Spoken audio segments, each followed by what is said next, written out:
Some in financial circles are asking the question, is the new housing crisis here in the United States? In December, the U.S. existing home sales cratered to 4.99 million, 10.3% below the mark from a year ago. Now, this is according to a data that was acquired earlier this week by the National Association of Realtors, and this shows a dramatic downturn in the number of home sales.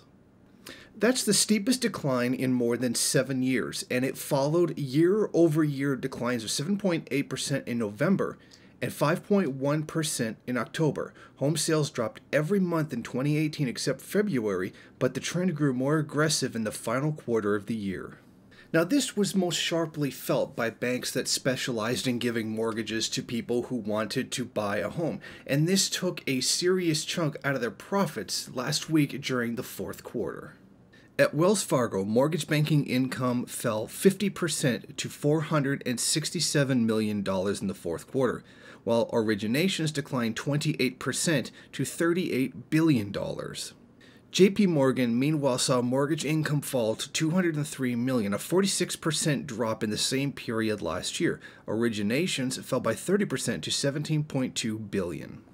Now, experts are saying that it's not time to hit the panic button yet. There's no need to jump out the windows of stock market offices. Now, they should note that consumer spending hasn't declined, so it's not like there's an overall trend of people spending less money. There is a trend on people spending less on mortgages. People aren't buying homes at the same rate at which they were previously. Now, a lot of them contribute this to the mortgage rates increasing, and then this convinces prospective home buyers that the market has become unfavorably expensive after they have been very low for quite some time.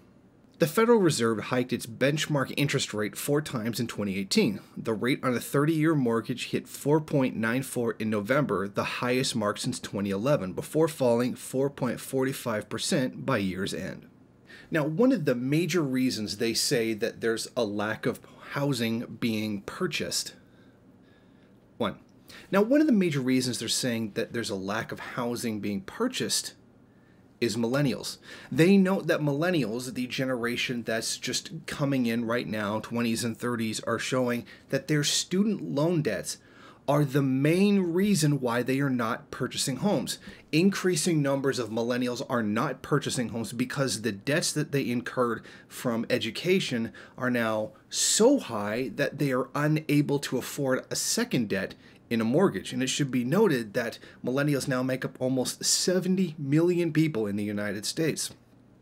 Now, what they're doing is, obviously, since they can't pay 2 large debts at the same time, they're putting off buying a home later and later and later as student debts become increasingly more difficult to pay off.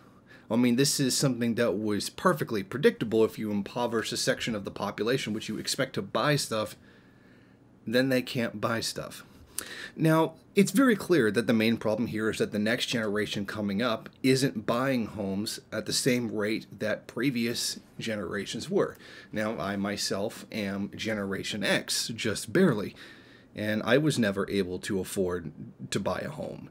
And the generation that's coming after me is having even a greater, more difficult time in being able to pay for those homes. Now, this isn't like 2008. This isn't like, the Great Recession that came in. That was very different. That was a lack of people buying homes combined with a great decrease in the value of homes. Now, it wasn't just that, but the fact that all of these debts, these mortgages, were packaged into financial instruments called collateralized debt obligations. And then these were put out in the public, into the financial sector. Hey, do you want to buy this collateralized debt obligation? You spend X amount of money to buy it, and you'll get this amount of money back when people pay their mortgages. And then people weren't able to pay their mortgages. And then it all came crashing down as a result of that. So we're not in the same situation here. So it's not like we're looking at, a Great Recession coming. We're looking at something that could potentially lead to that. And not for necessarily the same reason. It's not like these homes are suddenly dropping in value. what we're seeing is that the younger generation coming in, year by year, are buying less homes than their parents did. Now, the reason for it is one of them is a very large student debt. The second is lack of job opportunities and the pay necessary to be able to take on a mortgage. Now, if this trend continues, which it very probably will, knowing capitalism, this will lead to a problem in the future, one that could be very big. Now, you combine this with many of the other economic problems that the United States is facing right now, and this could potentially lead to a huge crash. Now, there are very large, very well-respected economists within the bourgeois sphere of theory who are predicting that there is a very big crash that is coming very soon. They don't know exactly when or what the entire drive to it might be. But they are worried about it coming, which means even the capitalists, the biggest, most powerful capitalists, know that there's a very serious problem. But when is it coming? That seems to be the big question that everyone wants to know. Thank you for watching. If you like this program, then please head over to my Patreon page and set up a monthly donation.